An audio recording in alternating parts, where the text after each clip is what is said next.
날씨가 추워졌다, 더워졌다 하네요. 예, 감기 걸리기 딱 좋은 날씨인데, 예, 회원 여러분들 감기 안 걸리게 조심하셔야 될 것 같아요.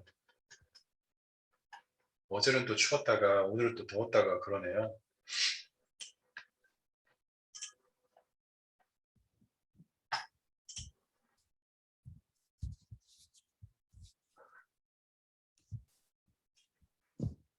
지금 현재 10명 정도 참석한 상태고요.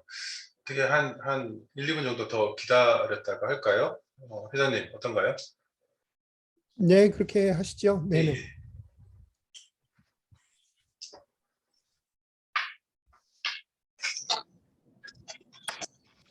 예. 여러 사람 들어오기 전에 뭐 좋은 얘기 있으면 미리 하세요. 교수님, 문창호 교수님 배경이 지금 어디 호수 앞에서 하시는 것 같아요. 아까 낮에 그 우리 예. 뒤에 월명 호수에 갔다가 오늘 써먹으려고 예. 사진을 찍었어요. 이렇게. 아, 그러시군요. 우리 너무 멋지십니다. 그 아. 별장에서 찍으신 것 같아요. 네, 그런 느낌을 주려고 했습니다. 컴퓨터 사양이 좋아야 되더라고요. 제 컴퓨터는 사양이 안 좋아서 안 되더라고요. 아니야. 그 설정 가서 하면 돼요. 설정. 그런가요? 이런. 특별한 거는 우리 이태원 부회장님은 차에서 하시는 것 같아요. 차. 예, 운전 그러네요. 예, 대단하십니다. 또 더구나 운전 중이시네. 아, 네, 죄송합니다. 운전 중이라 우소고 해놓고요. 사무실 들어가서 열어놓겠습니다. 예. 계속 들어오시네요.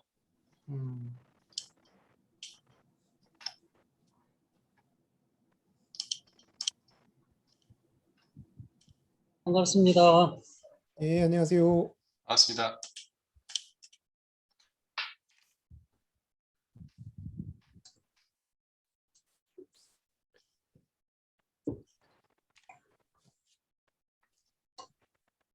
많이 안 들어오셨네요.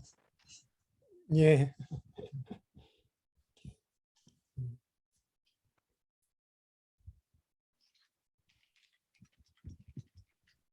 별로 할 말도 없는 것 같은데 우리 이거 끝나보면요 4시부터 건축 가협회 그 행사도 있으니까요 나가지 마시고 우리 오늘 강미연 대표님이 좋은 얘기 해주실 거니까 다 듣고 5시에 나가주시기 바랍니다. 안 그래도 제가 또 그 공지를 하려고 했어요. 예.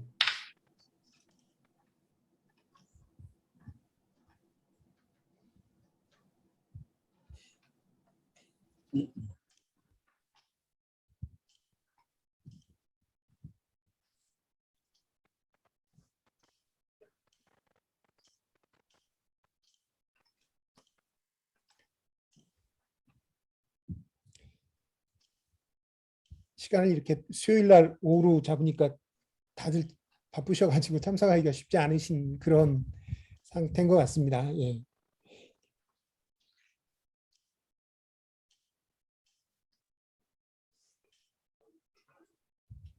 다들 그 자연을 좋아하시는 거 봐요. 배경들이 대부분 자연스러운데 우리 강미연 건축사님이나 저나 이렇게 숨길 게 많아가지고 배경이 흰색으로 이렇게 했습니다.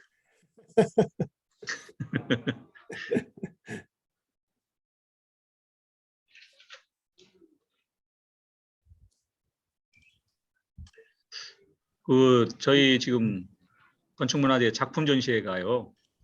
19일부터 24일까지 네. 소리의 문화 전당에서 있습니다. 특히 19일 날 3시에 오후에 개막식이 있고요. 그리고 작품 전시된 작품들의 관람 시간도 있고 그러니까요. 그 교수님들께서는 학생들에게 19일부터 개최되는 건축문화재의 작품 전시장에 들러서 꼭 그 좋은 기회가 될 수 있도록 그 많은 안내 미리 좀 부탁드리겠습니다. 그리고 여기 계신 분들은 특별히 19일 날 오후 3시 그 개막식장에 가능하면 참석해 주셔서 우리 전라북도 건축문화재가 이 건축인 전부가 참여하고 또 그런 힘을 얻어서 도민들에게도 이어질 수 있도록 꼭 건축인이 아니어도 행사에 같이 참여하고 함께 할 수 있는 기회를 같이 좀 해주시면 고맙겠습니다. 우리 그 협회 회원이신 강미연 건수사님 오실 거죠? 예, 지금 음소를 안 하니까 고개만 보였습니다. 네, 참석하겠습니다. 네.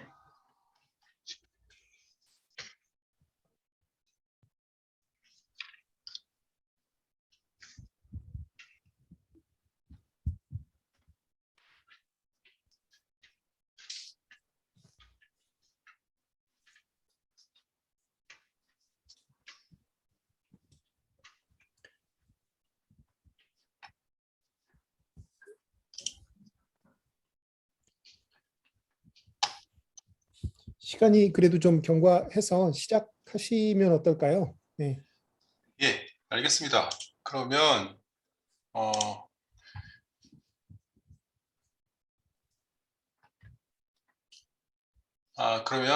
지금부터 시작하도록 하겠습니다.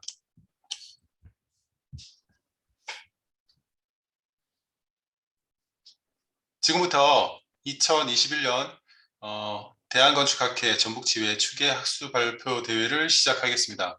저는 사회를 맡은 전북지회 총무 김형원입니다. 참가자 여러분 반갑습니다.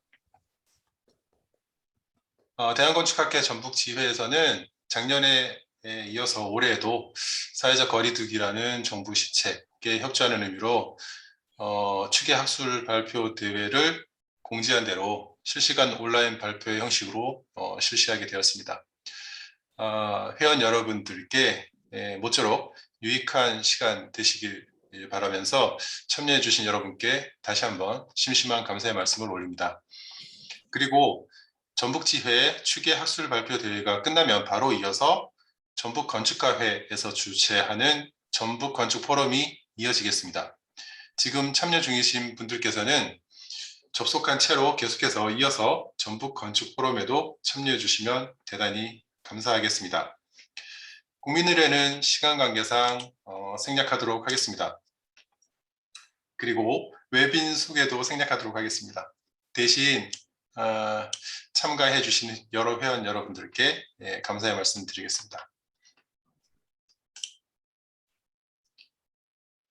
그럼 지금부터 전북지회 송석기 회장님의 인사 말씀과 2021년도 사업에 대한 간단한 경과 보고가 있겠습니다.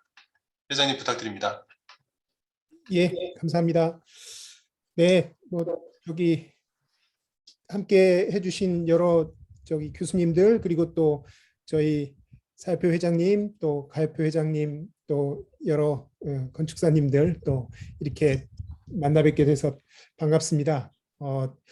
수요일 오후에 사실 무척 바쁘신 시간에 이렇게 참석해 주셔서 정말 감사드리고요.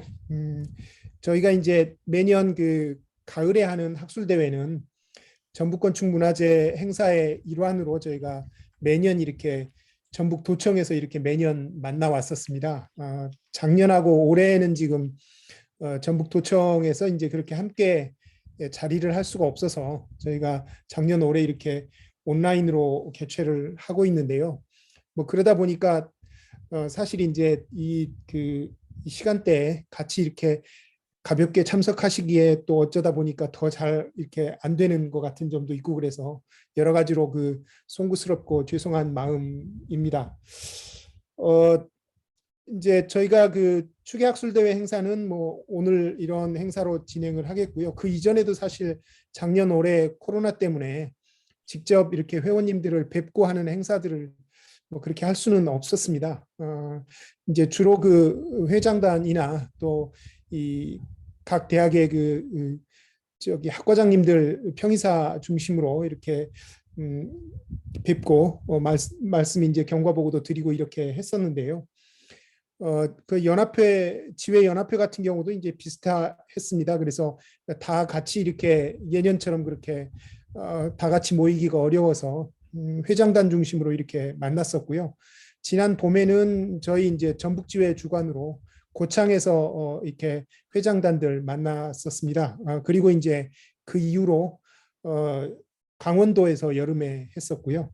지난 이제 가을 초에는 충북에서 또 진행을 했었습니다. 그리고 최근에 이제 부산에서 또 저희 그 자문위원단님들 모시고 별도 행사가 있었고, 아마도 이제 지회연합회는 이제 12월 달에 부산에서 조금 행사를 할 텐데, 그때는 뭐 지금보다는 또 조금 나아지지 않을까 그런 생각을 해보게 됩니다.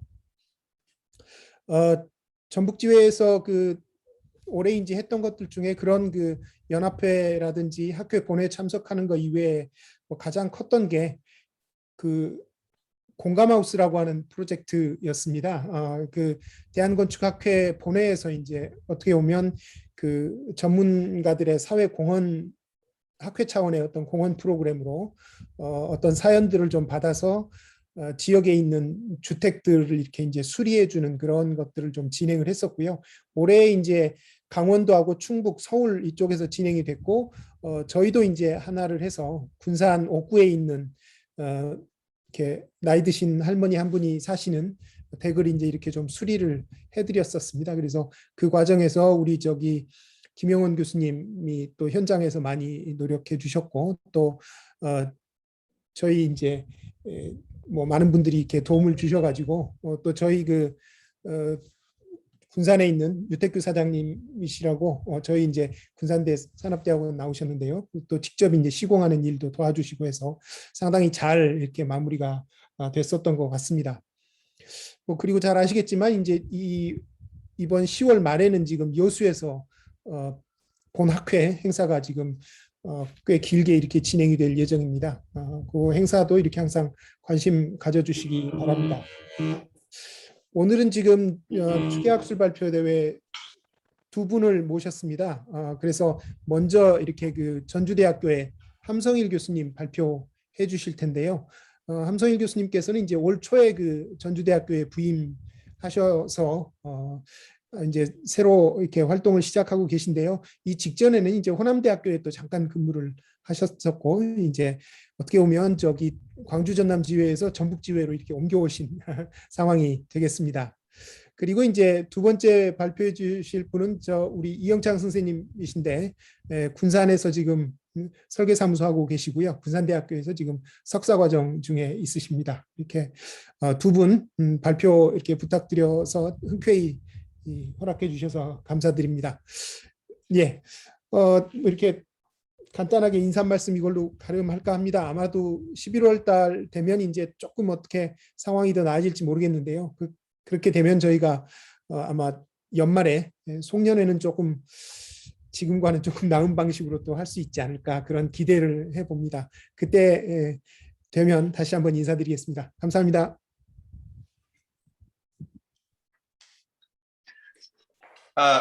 회장님 감사합니다. 그러면 본격적으로 학술 발표를 시작하도록 하겠습니다.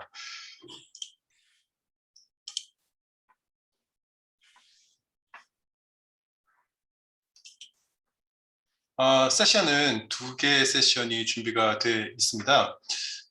전주대학교 함상일 교수님, 그리고 군산대학교 석사과정이시고 건축사사무소 국도 대표이신 이영창 대표님, 이렇게 두 분께서 발표를 해 주시겠습니다. 우선 먼저 전주대학교 함상일 교수님 부탁드리겠습니다. 발표 주제는 떨어짐 사고 예방을 위한 DFS와 BIM 기반의 안전난간 설계 가이드 시스템 입니다. 발표 시간은 15분, 그리고 질의응답 5분으로 하겠습니다. 그러면 함선일 교수님 지금 받아주시고요. 자료 띄워주시고 발표해 주시면 되겠습니다. 네, 안녕하십니까. 전주대학교의 함성일 교수님이고요. 이런 요청을 받아서 이제 발표하게 된 게 이제 교수님들께 신고식 한다는 개념으로 해서 학교 이전에 또 LX 공사 혁신호실에 있는 공사에서 3년 동안 근무를 해서 굉장히 전주 인사를 드렸어야 되는데 또 못 드린 게 조금 아쉬웠습니다. 그래서 요 지금 발표할 내용은 본문에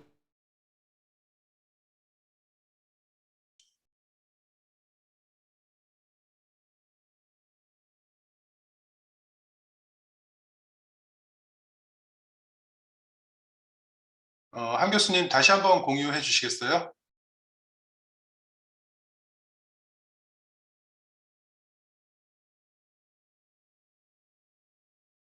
아, 예. 제대로 보입니다. 예.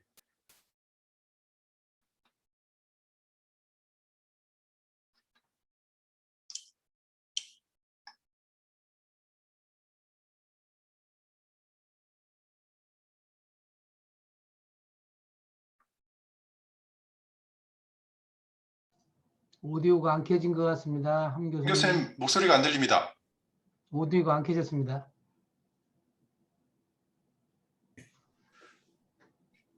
좀 전에 다시 하겠습니다. DFS는 설계 안전성 원토고요. 그와 이제 빔 결합이 돼서 추락 사고를 예방할 수 있는 시스템에 관련된 연구고요. 그 연구의 이제 배경은 저희 산업재해 사망 사고의 50%가 건설 현상에서 발생을 하고 있습니다.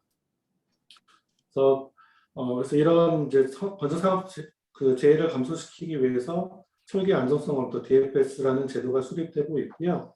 그래서 DFS는 이제 시공 단계에서 발생할 수 있는 그 산업 재해를 설계 단계에서 미리 좀 이제 그런 위험 요소를 찾아내서 그 저감 대책을 수립하는 내용으로 수립됐지만 실제 현장에서는 사실 그거 DFS를 활성화할 수 있는 여러 가지 뭐 제약 조건들이 있습니다. 설계자라든지 안전관리자, 시공자 간의 협업이 좀 이루어지기 힘들고요.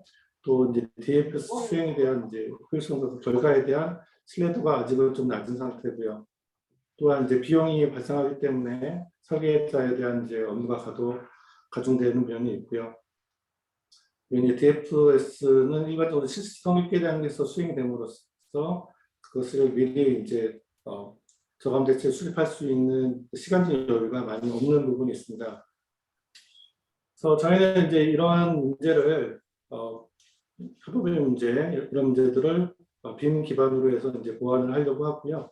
설계자에게 이제 안전관리 기준이라든지 시공 기술을 제공할 수 있는 시스템을 개발을 하고자 합니다. 그 중에서도 이제 본 시스템이 저희가 뭐 연구비를 많이 받고 시작된 것이 아니라 저희가 연기가 좀그 파일럿 프로젝트로 연구를 한 거기 때문에 그 대상을 일반적인 가장 많은 사고가 있는 떨어짐에 대한 내용으로 연구를 수행을 했습니다. 기존에 이제 선행 연구를 또 좀 찾아봤는데 빔과 DFS를 연계한 많은 연구들이 있었고요. 그걸 실제 시스템으로 구축되어 있는 경우도 일부 있었습니다. 하지만 그런 이제 DFS의 설계 가이드라인을 여러 시스템에 검열적으로 쓰기에는 좀 한계가 있었고요. 따라서 저희는 통계를 말하는 이제 이런 DFS의 규칙과 빔 정보를 합쳐가지고 그중에서 이제 이런 그 가이드라인의 규칙을 저희가 이제 온톨로지라는 어떤 지식을 정의할 수 있는 온톨로지 기법과 그리고 정의된 그러한 룰을 실제 우리 레빗이라는 다양한 프로그램에서 시행시킬 수 있는 코드를 변환하고 실제 그것을 레빗에 넣어가지고 어느 부분이 좀 떨어진 사고가 발생할 수 있는 부분인지를 체크할 수 있고 그에 대한 이제 설계 가이드를 제공하는 시스템으로 저희가 설계를 하였습니다. 온톨로지는 10년, 20년 전부터 컴퓨터학에서는 이제 많이 쓰이는 부분이 있고요. 특정 지식을 개념화해가지고 컴퓨터가 이해할 수 있는 지식으로 좀 더 표현할 수 있는 장점이 있습니다.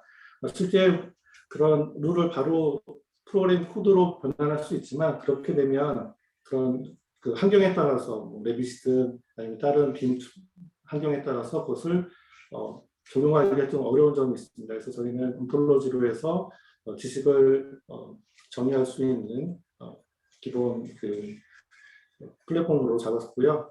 온톨로지에서는 이제 아울과 SWRL로 구성이 되는데 아울 같은 경우는 기존 IFC로서 기존 그 IFC 아울이라고 해서 아예 정의가 되어 있습니다. 저희가 이제 하는 것들은 그 설계 안전성 검토의 가이드라인을 SWR이라는 그 문법으로 이제 정의를 하는 부분이 이제 저희의 영역이라고 볼 수가 있습니다. 그래서 이제 소리 안정성 검토하는데 내용은 뭐 그냥 개념도 있고 이렇게 물리적으로 체크할 수 있는 부분도 있습니다. 저희는 이제 조금 더 많은 대상을 했어야겠지만 여기 1번에 특정 부피가 되면 안정장관을 설치된다는 요 룰을 하나 이제 적용을 해서 테스트를 해봤고요. 그래서 특정 위치에서 이 부분이 90cm가 넘는지에 대해서 이제 체크를 해야 되는데, 그래서 뭐 발판과 이런 발판 표면 그리고 어떤 문이라는 개구부 창문이라는 것들에 대해서 정보를 가져와서 그 부분이 높이가 90cm가 되는지에 대한 그것을 우리가 그러니까 인간이 이해할 수 있는 걸로 이제 설명을 한 거고요. 근데 이제 이것을 IFC 기반으로 해서 정의하고자 한다고 하면 우리가 그런 아이스 커버링이라든지 IFC 플로어 같은 것들을 형상 정보로 어떻게 구성되어 있는지를 알 수 있는 사람은 거의 없을 거라고 생각이 됩니다. 보통 그렇게 정의된 것을 우리가 보통 MBD라고 하는데요. 모델 비교 데피니션.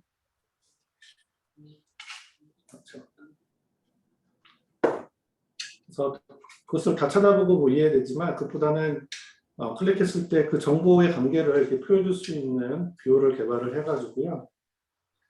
실제 IFC 커버링이라는 형상 정보는 IFC 폴리루프로 정의가 될 수 있다라는 이런 것들을 이제 우리가 알 수가 있습니다. 그래서 아까 바닥에 상위 표면을 가져오려고 하면 이러한 정보 단계를 거쳐서 IFC 폴리루프를 갖고 와서 그 부분의 정보를 추출할 수 있는 부분입니다. 네, 그래서 이제 그런 것들을 그런 MBD를 보고서 우리가 이제 좀 전에 말한 온토로지와 수어로서 인간의 어떤 규칙을 컴퓨터 지식으로서 온톨로지로서 이렇게 정의를 했습니다.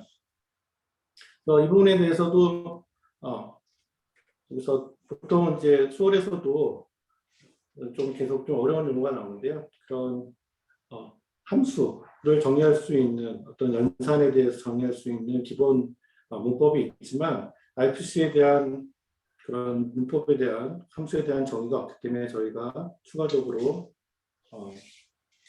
SWRFC라고 하는 그 함수를 다시 이렇게 정의를 했습니다. 최종적으로는 이제 온톨로지로 된 우리 규칙을 실제 레빗이라는 어떤 플랫폼에 적용되기 위해서는 소스 코드를 변환이 돼야 되는데요. 그래서 최종적으로 이제 이렇게 변환이 됩니다. 그 전에 이제 이게 어떻게 변환이 될 수 있냐면은 수월의 특별히 저희가 정의된 이러한 부분들이 굉장히 구조화된 구문으로 되어 있고요. 수월의 크게 이제 8가지의 아톰이라고 표현하는 그러한 형식들이 있습니다. 그거에 따라서 코드를 변환할 수 있는 규칙을 저희가 정의를 했고요. 보통 이제 이런 온톨로지를 정의할 때 프로테게는 이제 프로그램을 통해 가지고 아울러 표현된 IFC가 있고 그거에 각각의 클래스를 가지고 와서 수어를 정의할 수 있는 부분, 이 부분은 온톨로지에서 다 제공이 되고요. 저희가 이제 이것을 소스 코드로 변환하는 부분은 저희가 이제 개발을 하였습니다. 그래서 최종적으로 레빗에서 이런 부분들을 플러그인으로 개발을 했고, 실제 부분이 이제 난간이 없는 부분이었는데 부분에 좀 떨어짐을 난간에서 밑에까지 90cm 이상의 높이였기 때문에 이 부분이 난간이 있어야겠다라고 해서 저희가 이렇게 모델링을 해서 제시를 하였습니다. 그래서 뭐 이렇게 여러 가지 얘기를 했지만 많은 분의 그 단계에서 필요한 이제 자동화 위한 소프트웨어가 있었는데요. 엔비디아를 볼 수 있는 IFC 인스턴스 그래프 익스포터라는 프로그램과 문법을 번역할 수 있는 이제 번역기, 최종적으로 레빗에서 쓸 수 있는 플러그인으로 해서 이게 3가지를 저희가 이제 소프트웨어를 개발했고 그것을 적용을 했습니다.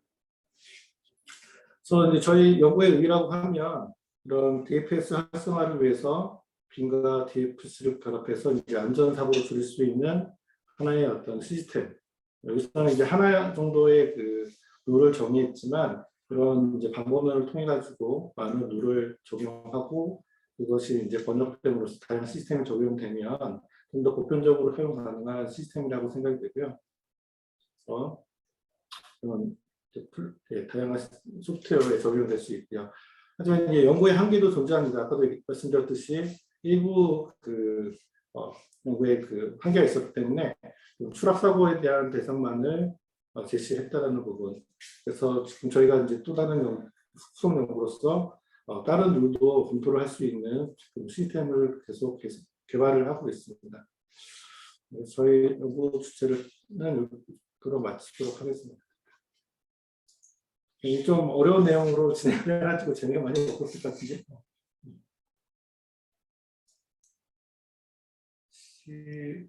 자, 그 발표가 끝났습니다.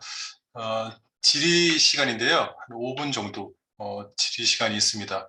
여쭤보고 싶은 거 있으면은 지금 이 시간을 통해서 해주시면 되겠습니다.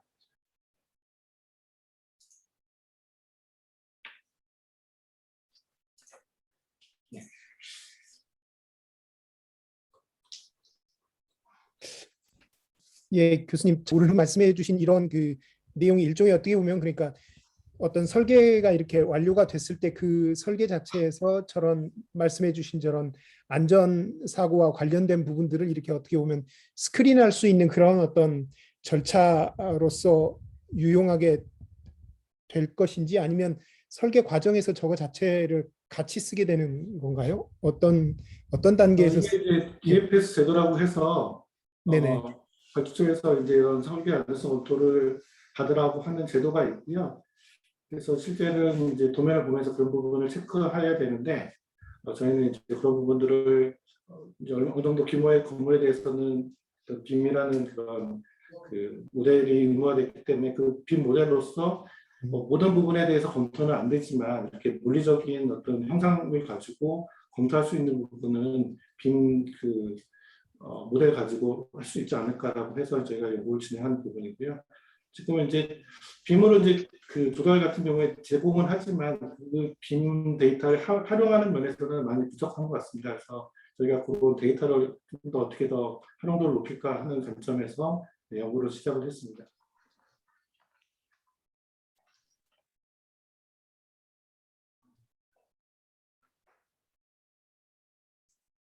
제가 질문 하나만 하겠습니다. 그 건물 내부 혹은 외부의 형상이라든지 환경을 파악을 해서 저절로 난간을 설치를 하는, 저절로 난간을 설계를 하고 설치를 해주는 그런 프로토콜인 것 같은데,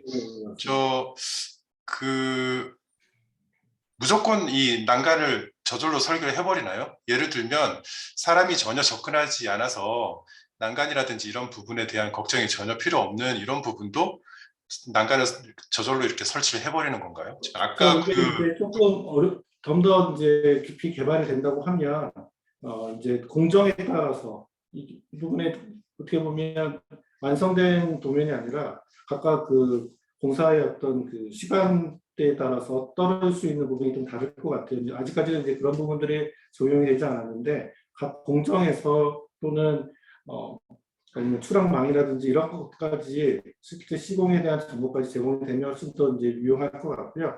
현재에서는 어떻게 보면 이제 프로토타입이고 그리고 사실 요거 하나만 체크되는 게 아니라 아까처럼 그런 룰을 온톨로지 정리하고 그게 번역되는 그런 가정에 대한 가능성에 대한 제시였기 때문에요.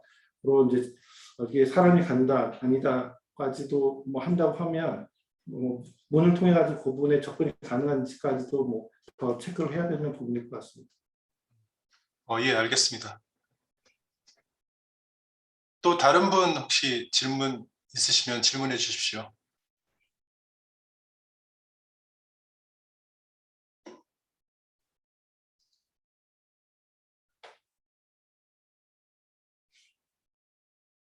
자, 그러면 질의 없으신 것 같은데 그러면 황 교수님 발표는 여기까지 하는 걸로 하고요. 그다음에 두 번째 세션으로 넘어가도록 하겠습니다.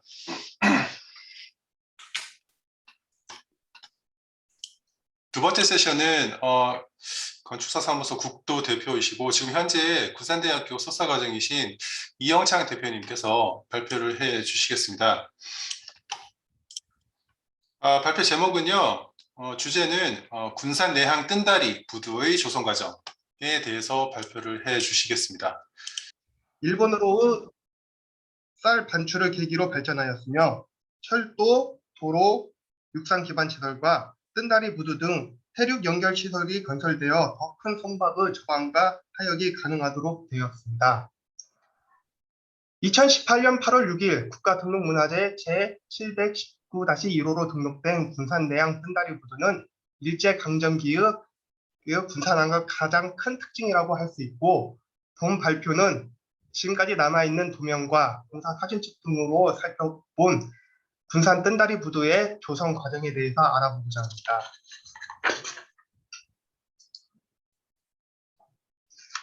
본 발표에서 자주 언급되는 용어에 대해서 먼저 정리를 하고 본 발표에 들어가겠습니다. 부장교, 해안의 배를 접안시켜 선적과 하역을 할 수 있도록 민물과 썸물을 고려하여 물에 뜨고 가라앉도록 만든 접안시설입니다. 크게 함선, 도교, 조절탑, 개선 설비 등으로 이루어져 있습니다. 함선은 물에 띄운 후 선박이 직접적으로 접안되는 구조물로 플로팅 건축물의 폰툰에 해당합니다. 도교는 육지와 함선, 함선과 함선끼리 연결하는 다리이고, 조절탑은 조소 간만의 차이에 맞게 함선에 연결된 도교의 높이를 조절하는 기둥입니다.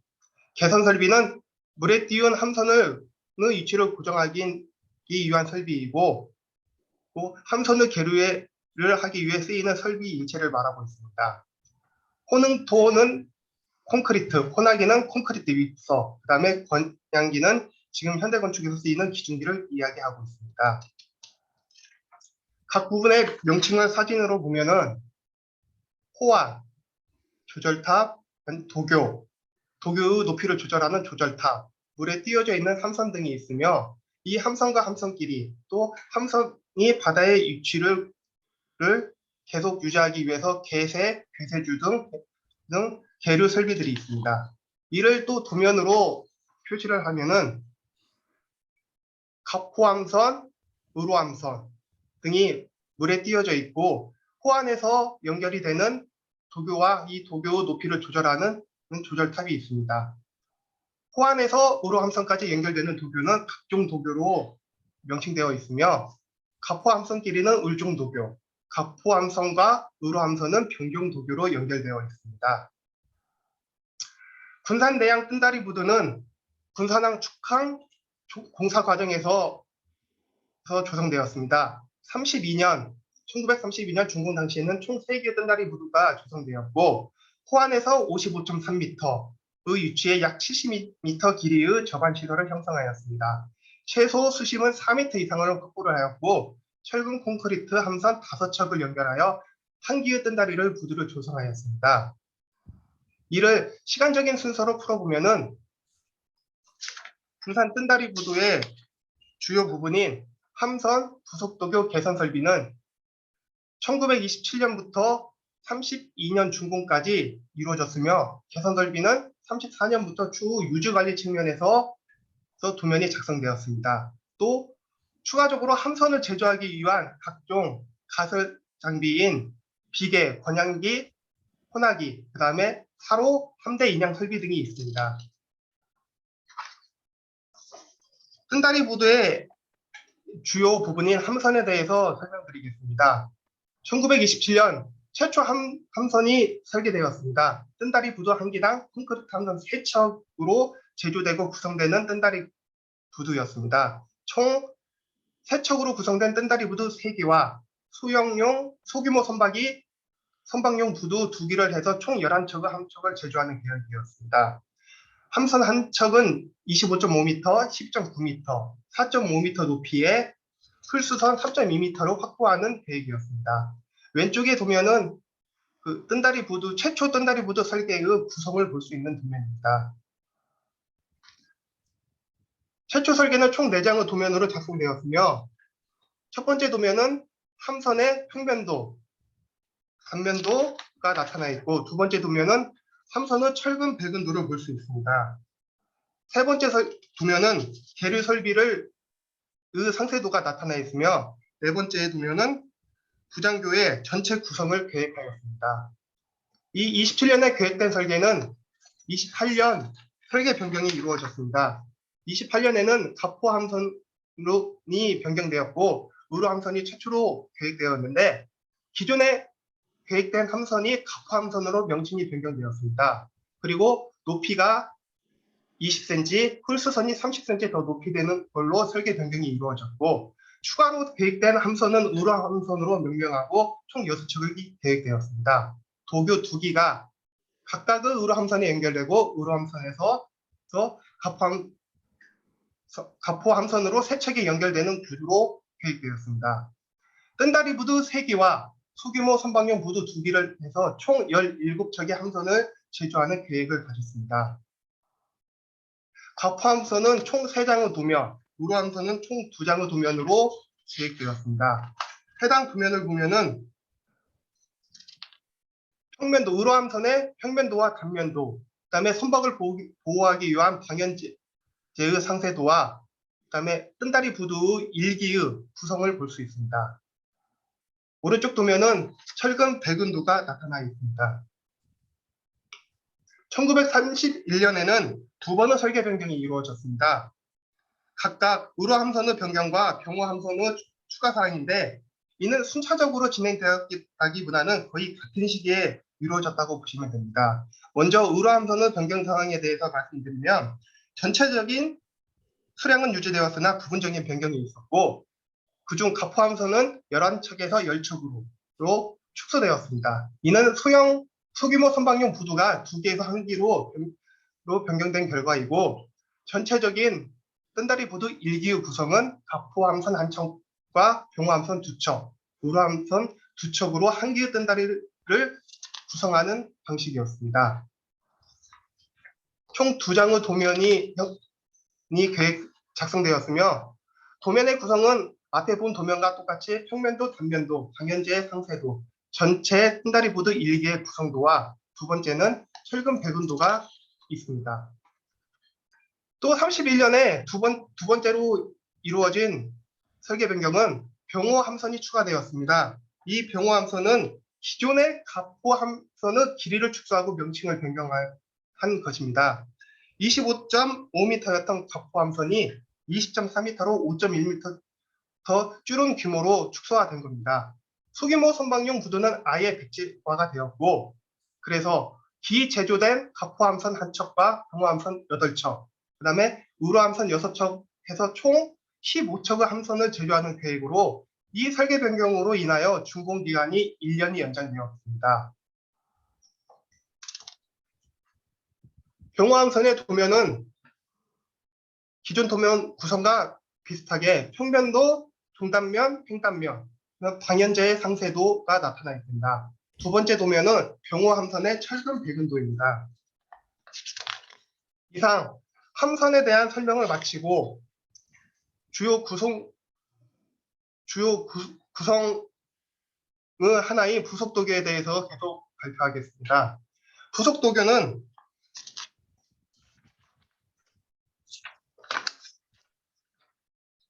육지와 함선을 연결하는 다리인 도교는 총 3번의 도면 작성이 이루어졌습니다. 1927년에 시작된 함선의 계획과는 좀 늦게 1929년 4월에 시작되었습니다. 조절탑 원기둥의 제작과 원기둥의 기초부 공사, 육상과의 연결, 함선간의 연결 등에 대한 계획이었습니다. 왼쪽의 도면을 보면은 조절추 연결 체인이 한 개로 확인됨을 볼 수 있습니다. 그리고 도교는 총 3종의 도교를 계획하였는데 갑종도교, 의종도교, 병종도교로 총 3개의 도교를 계획하였습니다. 총 6장의 도면이 작성되었습니다. 이 도면에 대한 내용을 보면은 첫 번째 도면은 밀물과 썰물의 수위차에 대한 관계도 표현이 되어 있고 도교에 대한 기본적인 평면도, 단면도가 작성되었습니다. 세 번째 도면은 병중도교에 대한 도면. 네 번째 도면은 갑중도교와 을중도교, 그다음에 조절탑의 무게추에 대한 연결 상세도 표현되어 있습니다. 다섯 번째 도면은 조절탑에 연결되는 연결 철물에 대해서 도면이 작성되어 있고, 도면을 보시면은 볼트와 텀버클의 도면도 확인할 수 있습니다. 여섯 번째는 조절탑과 조절탑의 기초부 도면이 작성되었습니다. 이어 최초 도면에서 변경이 이루어졌는데, 이는 1929년 9월에 이루어졌습니다. 각종 도교 제작 공사를 변경하는 계획이고, 왼쪽 도면을 보면은 첫 번째 도면과 달리 조절추 연결 체인이 1개에서 2개로 늘어난 것을 확인할 수 있습니다. 이로 인해 예산이 증액이 되었음을 확인할 수 있습니다. 총 3장의 도면이 작성되었고, 그중 2장의 도면을 보면은 연결추 체인이 2개로 늘어난 것과 조수 간만의 차이, 전체적인 배치 구성을 볼 수 있습니다. 두 번째 도면은 도교의 평면도와 단면도로 확인하실 수 있습니다.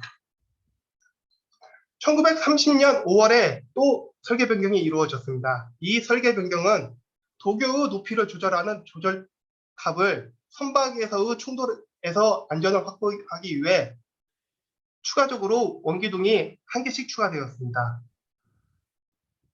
총 4장의 도면이 작성되었고, 이 첫 번째 도면에서 보시듯이 기존 조절탑 원기둥의 바깥쪽으로 원기둥이 추가됨을 볼 수 있습니다.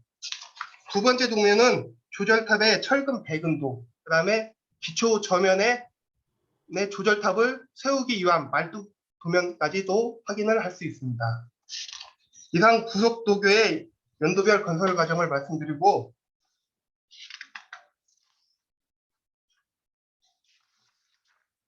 개선 설비에 대해 이어서 발표하겠습니다. 총 개선 설비는 4번의 설계 도서가 작성되었습니다. 그 이후에는 유지 관리를 위한 도면이 진행되었습니다.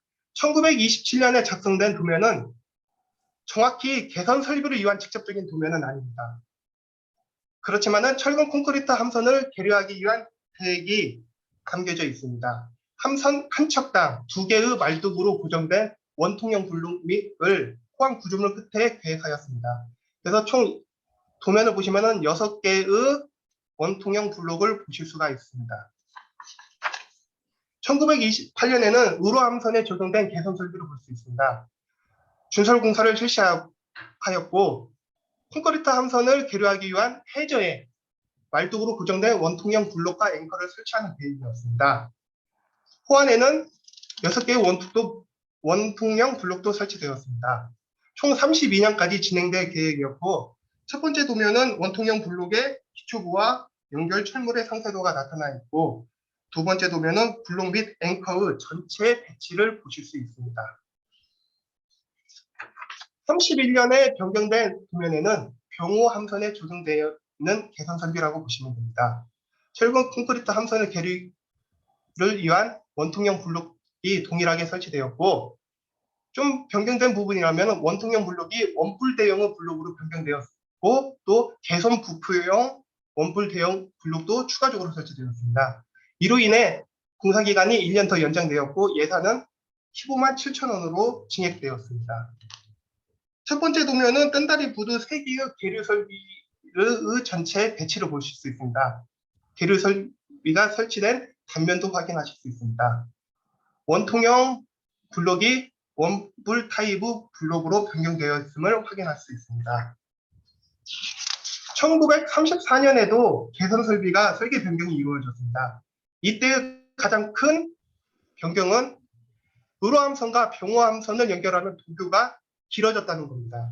최초의 도교는 1.55m로 되게 짧은 길이의 도교였는데, 이것이 9m 도교로 약 7.5m가량 길이가 증대되었습니다. 이로 인해 뜬다리 부두도 호안에서 7m 정도 더 바다 쪽으로 연장이 되게 되었습니다. 그러면서 일부 앵커와 계류용 체인을 교체하는 계획이었습니다. 1938년부터 38년, 1940년부터 42년까지는 유지 관리를 위한 개선 설비 도면이었습니다. 34년에 작성된 도면을 바탕으로 했고 주로 단면도 부분을 생략하고 평면도 부분을 사용하여 주로 교체 대상인 계류용 체인의 위치를 표현하였습니다. 이 개선 설비의 연도별 변경 과정을 보시면은 27년에 호안에 6개의 원통형 블록을 설치하였고 28년에는 해저의 설치, 31년과 34년에는 해저에 설치되는 앵커가 증가됨을 볼 수 있습니다. 또 31년에 작성된 뜬다리 부두와 34년의 뜬다리 부두의 다른 점은 이쪽 부분에 도교가 9m로 연장되어 더 길어졌다는 것을 상호 비교하여 확인하실 수 있습니다. 이상 세 가지 구성 요소의 발표를 마치고 함선 제조 설비에 대해서 말씀드리겠습니다. 이는 뜬다리 부두의 주요 구성 요소는 아닙니다. 하지만 뜬다리 부두 과정에서 볼 수 있는 함선 제조 시설에 대한 사항입니다. 함선 제조와 직접적인 연관 때문에 함선이 최초 설계가 이루어진 1927년과 같은 해에 도면 작성이 이루어졌습니다. 도면으로 설명을 드리면은 첫 번째 도면은 함선 제조용 족장, 즉 가설 비계의 도면입니다. 두 번째는 혼토 혼화기가 설치되어 있는 부분의 단면 및 인면도가 나타낸 가설 비계 도면입니다. 세 번째 도면은 이동식 발판, 작업 발판의 도면이며 네 번째는 무거운 무게의 건설 도구로 들을 수 있는 권양기 설계도입니다. 다섯 번째는 혼화기가 설치되는 부분 근처에 혼화기의 엔진 설치 위치도이고 마지막 여섯 번째 도면은 함선 받침대의 도면입니다. 또 함선 제조 설비 중에서는 함선을 바다에 진수하기 위한 경사로에 대한 도면도 작성되었습니다. 경사로에 대한 평면도와 단면도가 있고 또 바다에 진수 후 함대 인양 설비를 인양하기 위한 기계 설비의 도면도 작성이 되었습니다. 이렇게 총 여러 함선 제조 설비에 대한 설명을 마치겠습니다. 다음 부분은 사진 자료로 본 그 함선 및 부장교의 조성 과정에 대해서 간단히 설명을 드리겠습니다. 해당 사진은 의로 함선의 전체적인 완성 후의 사진입니다. 의로 함선과 함선을 받치고 있는 밑에 함대 받침대를 볼 수 있습니다. 또한 바다에 진수하기 위한 경사로 사진도 볼 수 있습니다. 뜬다리 부두 3기의 전체적인 전경입니다. 해당 사진은 함선의 철근 콘크리트 함선을 개조하기 위한 거푸집 공사입니다. 전체적인 외곽과 내부에 여러 섹션으로 나눠져 있기에 각각 거푸집을 내부에도 설치하는 사진입니다. 동일한 사진이고 그 거푸집의 높이가 더 올라간 사진입니다. 이 함선에 그 철근을 배근한 사진입니다. 멀리 함선 제조 시설로 족장, 즉 가설 비계의 사진이 보이고 있습니다. 혼화기와 혼화기를 위쪽으로 올리기 위한 가설 비계가 설치되어 있고 사진 제 판단으로는 혼화기의 엔진 시설에 해당하는 설비가 있습니다.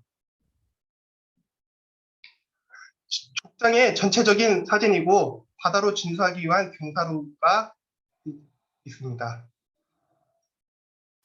족장의 내 귀퉁이에는 권양기를 4대를 설치한 사진입니다. 그리고 함대 받침대의 사진도 볼 수 있고 경사로도 볼 수 있습니다. 바다로 제조가 완료된 함선을 바다로 진수하는 사진입니다. 이 함선의 하부에는 함대 받침대가 있습니다. 바다에 진수 후 함대 받침대를 인양하기 위한 사진입니다. 또 인양하는 설비, 기계 설비의 사진입니다. 본 사진은 조절용 원기둥의 철근 배근 사진입니다. 철근 배근은 상부에는 원의 직경이 작고 하부 기초 저변에는 직경이 상당히 큰 것을 확인할 수 있습니다. 원기둥 4기를 설치한 사진입니다. 원통형 계류 시설의 사진입니다. 이것이 추후에는 원뿔 대형으로 모양이 바뀝니다. 원뿔 대형의 계류 설비를 바다에다 진수하는 장면입니다. 또한 본 사진은 원뿔 대형의 부표를 바다에 띄우는 장면입니다. 지금 사진은 6.25 전쟁 이후에 항공 사진을 부분적으로 확대를 한 건데 1954년과 1966년 사진입니다. 6.25 전쟁 이후 부장교가 많이 훼손되어 있는 것을 확인할 수 있습니다. 1966년 사진에는 부장교가 미군의 원조를 받아 다시 재공사되어 원조연도의 기존의 모습을 찾은 모습입니다. 그렇지만 추가적으로 함선이 더 제작되어 기존 5기로 이루어진 뜬다리 부두 1기에 추가적으로 함선이 더 붙어있는 사진을 볼 수 있습니다. 1989년 항공사진입니다. 뜬다리 부두 3기가 원형대로 보존되어 있습니다. 추가적으로 폰톤이 더 붙어 이어져 있음을 확인할 수 있습니다. 1918년 항공사진인데 본 사진을 보시면은 뜬다리 부두 3기의 위치를 확인할 수 있으나 각각의 뜬다리 부두에는 제가 황토색으로 표시한 부분이 각종 도교가 훼손된 부분의 위치입니다. 그래서 예전의 일제강점기 시대의 뜬다리 부두의 원형은 지금은 찾아볼 수 없는 상황입니다. 이상 전체적인 발표를 마치겠습니다. 감사합니다.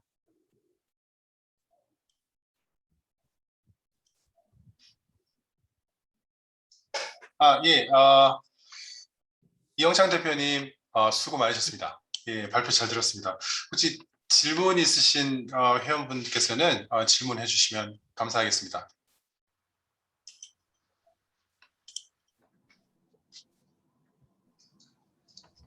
질문이 없으면 제가 하나 간단하게 여쭤볼게요. 아까 보니까 1920, 30년대인데 예예. 공사비가 39만 6천 원? 예예. 뭐 이렇게 돼 있더라고요. 한 40몇만 원 이렇게. 예, 맞습니다. 예예. 근데 그게 지금 요새 돈으로 얼마나 돼요? 안 찾아보셨죠? 예, 그건 아직 제가 찾아보도록 하겠습니다. 그 사이에 네이버를 한번 찾아봤더니 예. 한 40억에서 한 45억에서 한 60억 됩니다. 지금 돈으로 환산해 보니까. 예. 그러면 그 정도면 가능할까요? 지금 소장님이 보실 때? 지금 그 공사비로는 좀 더 어렵지 않을까 싶고요. 어려울 것 같죠. 예예예. 그만큼 더 인건비도 올랐고 뭐 그렇지 않을까 싶긴 한데. 예예, 맞습니다. 예, 이상입니다. 또 질문 없으신가요? 그러면은 수고 많으셨습니다. 오늘 세션 1번하고 2번하고 맡아주신 두 분 수고 많으셨습니다. 오늘 줌으로 추계 학술 발표 대회를 진행했습니다. 혹시 이 자리를 빌어서 학술 대회 발전을 위해서 좋은 의견이 있으신 분들은 말씀을 해주시면 감사하겠습니다. 짧게 혹시 의견이 있으면 말씀해 주시면 감사하겠습니다.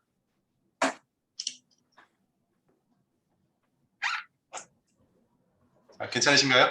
자, 그러면 이상으로 2021년 대한건축학회 전북지회 추계 학술 발표 대회를 모두 마치겠습니다.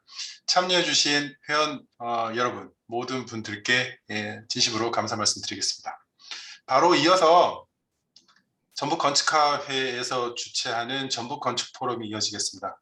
지금 참여 중이신 분들께서는 가능하시면 계속해서 참여해 주시면 감사하겠습니다. 그럼 진행을 전북건축학회 작년에 사무국장 님이 신대욱 교수님이셨는데 지금 신대욱 교수님 사무국장님 맞으신가요? 올해도? 혹시 지금 접속해 계신가요? 예, 맞습니다만 저희 사회는 오늘 문 교수님이 봐주시기로 해서요. 아, 그래요? 네, 알겠습니다. 사회를 저에게 이어질 것 같아서 죄송합니다. 알겠습니다. 그러면 문창호 네. 교수님한테 마이크를 넘기겠습니다. 예, 잘 부탁드리겠습니다. 예, 수고하셨습니다. 사실 우리 사무국장님이 사회를 봐야 하는데 조금 아직 낯을 가리는 것 같아서 제가 요번까지는 좀 하고 다음부터는 그렇게 하도록 하겠습니다. 지금 막 학회 회장님 잘 들리십니까? 잘 들리고요. 지금 예. 학회가 막 끝났으니까 네. 한 5분 정도 쉬었다가 진행하겠습니다. 저야 관계 없습니다. 예, 네, 예. 아까부터 1시간 지금 못 쉬신 분들이 계시니까 5분만 쉬었다가 시작하겠습니다. 알겠습니다. 예. 예.